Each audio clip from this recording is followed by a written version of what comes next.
यो लॉलीपॉप बुख यार सफ़ा ये सतायो आ 2 रुपया थी ते दे तो होटल ते मानी खाई तू मावा ते लुपियो कोने सफ़ा सुñो टीटा बाकी हिकली छला आई जे कले त बुधा केड़ी सलाह है सही मां ये चवंदो आ ओ छिला पयूं न हां ठेकेदार बीठो इनी छा गलायूं ये छिला 4 ॾींहं मजूरी भली ॾींदुई हाने वरी मजदूरी क्यों पान बाकी हिते सभे माण्हू छुनानी दान न पान के काडो यो कम मिलदो जेको कंदाऊ पान फिलहाल हालो बाबा मजदूरी असा को कोन थिंदे उम्र असा जी वही आली ने मजदूरी कोन थिंदे तो कुछ सोच बस उनी कम के वाट जेको पुरानो पानो कम आए थागो थागो अरे की काम थी यो केड़ो ओ यो मुर्गो बीठोई ए तो जवान छोरा मुर्गो काडो आयो अले यार तू भी समझदो नहीं कांदे मा समझाया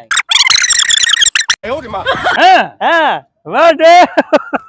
बवारो कर पो तू ये कर तू हेडो हले मां ही फिरी नो हां हां सही है नो नो नो नो बस गाड़ी गरम थे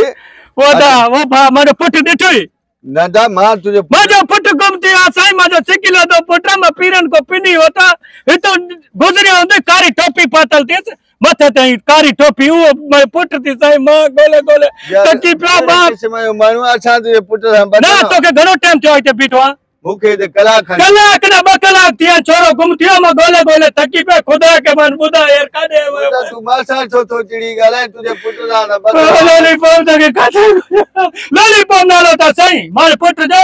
टोपी कारी पातल ते तो सोचो मताई सोचे वठ नंदा मां एकड़ी गाल बुध मां तुझे पुट के सुनाना ही अजीब किस्म न से तो सुनानी दा नायो ही गुजरियो होदो ता के पार पता बुधाया तो ए कारी टोपी पालता ते हुई जको मताई उफड़ियल ते हुई डिगी टोपी वो जको न मारे पुट गुम थियो 2 कलाक थिया मां गोली तो पुट के सही यार मां नली तो मां मारो पुट मां सही तो गोर सा दिसो सही आवाज था जाइंदा पेन डिगी में सही काथे आवाज ना बकरी खयु ते कुत्ता कहे कुकड़ी पे डिगी में आवाज इंदा पे चलियो हाले मठो करा के बकरियों आ कुत्ता ला डिगी में डरा ए आवाज इंदा ना था सही चोरी सो तो इस सही अच काथे ए खोलो डिगी खोलो काथे डिगी खोलो सही अरे हे माजो पुट सही तवा आगो कयो ने पे मारे पुट के सही ने ए तवा आगो कयो पे बच्चा ए दे उठी सही ना बाबा मां आगो जे मां गोले गोले थकी पे चलो जो टाइम ते चियो मां अगवा कहीं हो जाए फिर ना पुट बच्चा मां बस पुलिस के गोराया बाबा पुलिस के ना छो तू पुट में जो अगवा कहीं हो जाए पे मत बरा छ आयो कि मां इन गल ते हैरान है डिगी हैरान हर को मानो ये चो माने जो गलत काम करे चोरी करे अगवाई करे पोचंदो मां हैरान है ना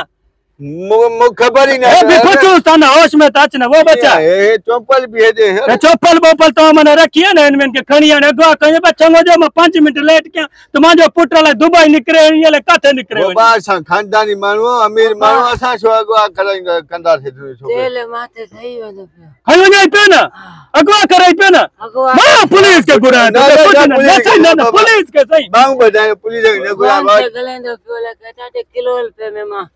तो खदींदो मां जो पुटार बंजोर किरोड़न में विकरे सब को वया ना मां पुलिस के गुरा कुछ न बाबा ने कर पर जेको तू चाहे तो मां खर्चो पानी ता के जा दिसे तो सफा उबान से जो 5 मिनट बेओ कार में पियो जो मारे पुट मरी वने मां अगवा न कयो आ न करा कयो थिए मां जी डिगी में वेही जो आला सा खुदा जाने मां खबर ही नहीं बाबा माके बता ये वेती दो ना एक मां फुजियो रखा ठुसा और विकर दो एडो तरीके सा अन मां पुट जो हाल देसे इन जो हाल बेहाल थियो इनके मां पूरो लखन जो खारायो तू इनके 2 सेकंड में ये करे छरियो ती सवा कोखलो बल बेओ तो सा को दुश्मनी कोने बल लाख रुपया तू दे न तो मैं पुलिस के गुराया तो मैं छोरे जो इलाज कराया वनी उनके सफा तू करे छा छड़ो दी हालत छा कर पीड़ो थी पुलिस के करा मां का जवाना लख न जातो याने से छो भला मारे पुट छो खई वने पे तू जका बस मां पुलिस दे फोन ना पुलिस दे फोन न कर पुलिस दे फोन न कर यार ए बांग करास ना बकंदा पुलिस दे फोन में तू लाख न दी दे तो पुलिस बकरो सा करे मानु गीची में लगी है यार ये आए वाला की हमरा ने कर मा लख ही दो चेक भरे दे ना चेक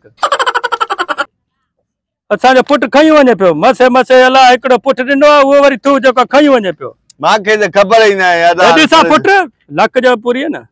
5 लाख जी खईया फर्जी यार अजो जी असा गला की करो लको हाँ छॾो थी न वो पंहिंजो पीउ पहुचाए छॾियईं कॾो को निकिरी आहियां वॾो लाख रुपए जी चेक थी साईं बैंक जी ढोलानी पे था खोड़ डिड़े तू तो छोरा होशियार आहे सफ़ा हाल ताणे हूं हल्के होटल ते मानी खायूं आहे हाणे 5 स्टार होटल ते मानी खाईंदासीं का लॉलीपॉप लॉलीपॉप जो तो डब्बो भरा दिया तो रात दी खाए हाँ